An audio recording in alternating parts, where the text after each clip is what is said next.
What's up, everyone? I'm Colin from Colin's Podcast. I'm also the host and creator of it, so I will be starting that up right back up very soon. Apologize for everyone who's been anticipating and wanting to watch some of those episodes here shortly. I'm a guy who likes to talk about WWE, NFL, and NBA, so those are the three main topics that I'd like to start talking about here real soon. And today I'd like to talk about and catch up on what's been happening around the WWE, because this past weekend, the 2026 Elimination Chamber just happened, and I'd like to catch you guys up on that. And so here's where the cards were at for the Elimination Chamber. At first, what they opened up was the women's in the bottom left corner. Then we opened up with AJ Lee and Becky Lynch for the Intercontinental Championship. And then we had CM Punk versus Finn Balor. And then for the main event, we had the men's Elimination Chamber. And for those who don't know about the Elimination Chamber is a match that dictates who gets to fight one of the last champions of the current roster. So right now, the final two champions that needs to be set is Drew McIntyre, who's a part of the SmackDown roster, and Jade Cargill, who's also part of the SmackDown roster. Whoever wins the Elimination Chamber between the men and women faces those final two opponents for the championship at WrestleMania. This match right here went as much as I predicted it. I had predicted either Raquel Rodriguez to win it, girl with the glasses, top right, or Rhea Ripley, the girl bottom middle. Those two are at the peak of their career level.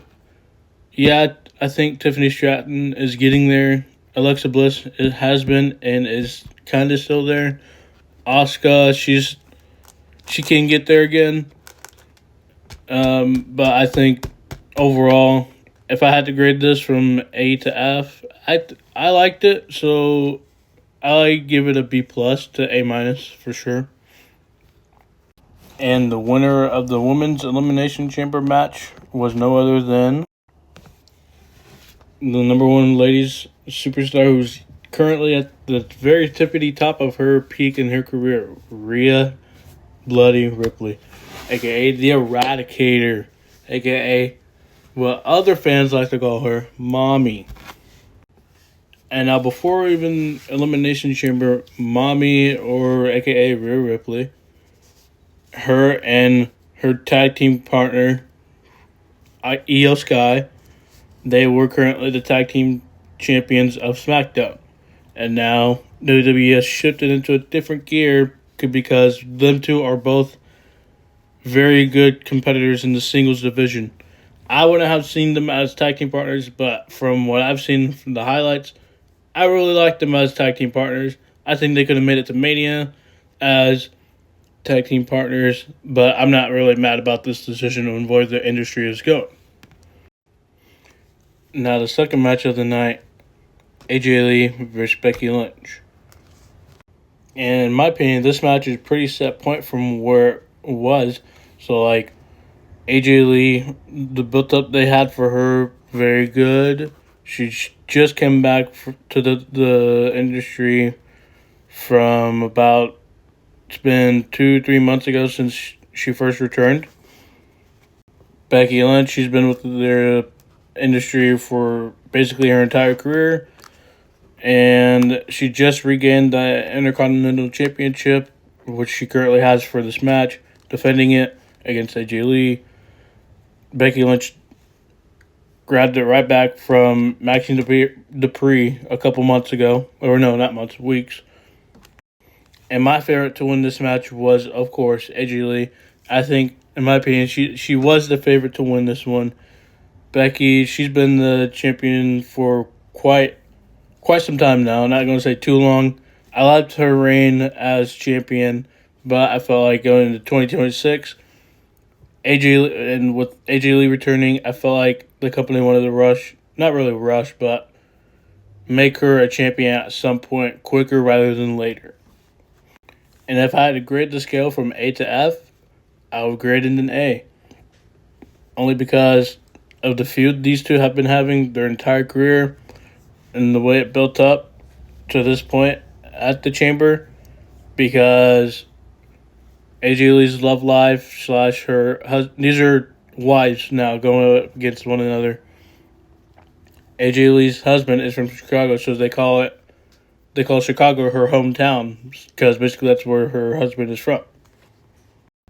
But yeah, I think that's the reason why I give it an A. And the winner of this match was, you guessed it, like I said, AJ Lee. I'm super happy about this move. I think they made the right move. I think, if I'm not mistaken, she may be a main eventer for WrestleMania this year. Now we got match number 3. Probably my favorite match of the night. I was looking very forward to this match. And this match, I will give it an A+ tier. Now, following this year, this is round 2 of CM Punk versus Finn Balor. The promos that they gave Finn Balor, their first round go, was super good, in my opinion. For a second, I believed, in my opinion, they could have brought out Demon Balor. I miss Demon Balor.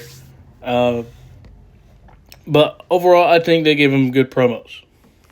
Those who don't know what promos are talking segments that lead up to the bigger matches later on down the week or within the next couple of months of whatever event that the two superstars are talking about. Now, those who have been watching the WWE for a while, CM Punk, every time he's on mic, carries 10 out of 10. Competitor-wise, in-ring skills, 10 out of 10. And in my opinion, once again, if I had to grade this on a grading scale of 8 to 8 through F, I gave it an A+. CM Punk, he is the headliner main eventer again for WrestleMania. For a second, I thought Finn Balor could have won this, but it's in CM Punk's hometown, and I would never bet against CM Punk ever again when it's in his hometown. And it's just great to see two happy couples as champions, especially going into WrestleMania. As a fan, it's heartwarming for me. Like, in my opinion, I would have never thought I'd seen these two as champions together sooner this year than later on down the line. Like, I saw this happening. I just didn't think it'd be sooner rather than later. And now we have the main event of Saturday night's Elimination Chamber. Going into this match, we had a couple of qualifying matches that led up to the 6-man for the Chamber. Each of these guys won their qualifying matches to be able to compete for a chance to go to WrestleMania. Now, there was a lot of tension building up into this match, the main event match going into that night. And a lot was heating up. For a split second, everyone in their mama's mind thought this guy right here, Brock Lesnar, would have showed up in the main event match. But for those who haven't seen it, that did not happen. Instead, we got two different versions of the Masked Man. This guy popped up twice in the same match. This was the first guy that was behind the first mask of the Mascot Chamber. And this was my reaction to the second guy who was unmasked at Chamber as well.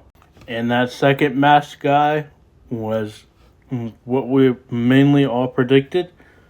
The antagonist of all WWE right now, Seth freaking Rollins. Which couldn't have came at a better time, in my opinion. I think he's cleared to perform back in the WWE now because he's been hurt for quite some time. For those who haven't seen Seth Rollins behind the mask, here he is right there. And the winner of this match turned out to be someone who really is in need to deserve it, Randy Orton, a Hall of Fame legend. Overall, I would give this match also an A+ because of how it finished. overall, I'd give the solid Elimination Chamber